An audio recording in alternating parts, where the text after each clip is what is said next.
അസമിൽ നിയമസഭാ തെരഞ്ഞെടുപ്പിന്റെ പരസ്യപ്രചാരണം പൂർത്തിയായി. വാശിയേറിയ പ്രചാരണത്തിനൊടുവിൽ സംസ്ഥാനം നാളെ പോളിംഗ് ബൂത്തിലേക്ക് നീങ്ങുകയാണ്. വിവരങ്ങൾ നൽകാൻ ജിഷ്ണു കൃഷ്ണനുണ്ട്.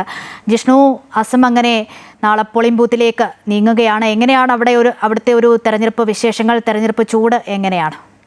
അസമിനെ സംബന്ധിച്ച് അവിടെ കഴിഞ്ഞ 10 വർഷമായി ഭരണത്തിലുള്ള BJP സഖ്യം ഭരണം നിലനിർത്തുന്നതിനും ഒപ്പം സംസ്ഥാനത്ത് ഏതെങ്കിലും തരത്തിൽ തിരിച്ചു വരാനുള്ള ശ്രമങ്ങൾ കോൺഗ്രസിന്റെ ഭാഗത്തുനിന്നും നടത്തുന്നു. അതുകൊണ്ട് തന്നെ അതിശക്തമായിട്ടുള്ള പരസ്യ പ്രചാരണമായിരുന്നു കഴിഞ്ഞ ദിവസങ്ങളിൽ അസമിലുടനീളം നടന്നത്. പ്രത്യേകിച്ച് കോൺഗ്രസ് മുഖ്യമന്ത്രി ഹിമന്ത ബിശ്വ ശർമ്മയെ ലക്ഷ്യം വെച്ചുകൊണ്ടും ഹിമന്ത ബിശ്വ ശർമ്മയ്ക്കെതിരെ ആരോപണങ്ങൾ ഉന്നയിച്ചുകൊണ്ടും രാജ്യം കണ്ട ഏറ്റവും വലിയ അഴിമതിക്കാരനാണ് ഹിമന്ത ബിശ്വ ശർമ്മ എന്ന ആരോപണം ഉന്നയിച്ചുകൊണ്ടായിരുന്നു രാഹുൽ ഉൾപ്പെടെയുള്ള കോൺഗ്രസ് നേതാക്കളുടെ അസമിലെ ഈ പരസ്യ പ്രചാരണം നടന്നത്. അതേസമയം അസമിൽ കേന്ദ്ര സംസ്ഥാന സർക്കാരുകൾ ഡബിൾ എഞ്ചിൻ സർക്കാർ നടത്തിയ വികസന ജനക്ഷേമ പ്രവർത്തനങ്ങളിൽ ഊന്നിക്കൊണ്ടായിരുന്നു ഹിമന്തയുടെയും BJPയുടെയും പ്രചരണം മുൻപോട്ട് പോയത്. കഴിഞ്ഞ ദിവസം ഹിമന്ത ബിശ്വ ശർമ്മ ചൂണ്ടിക്കാട്ടിയത് 100 വരെ സീറ്റുകൾ 126-ൽ 100 വരെ സീറ്റുകൾ നേടിക്കൊണ്ട് BJP ഭരണം നിലനിർത്തും എന്നുള്ളതാണ്. 2021-ലെ നിയമസഭാ തെരഞ്ഞെടുപ്പിൽ BJP ഒറ്റയ്ക്ക് 60 സീറ്റും BJP സഖ്യത്തിന് 80-ന് മുകളിൽ സീറ്റുകളും നേടാൻ സാധിച്ചിരുന്നു. അവിടെ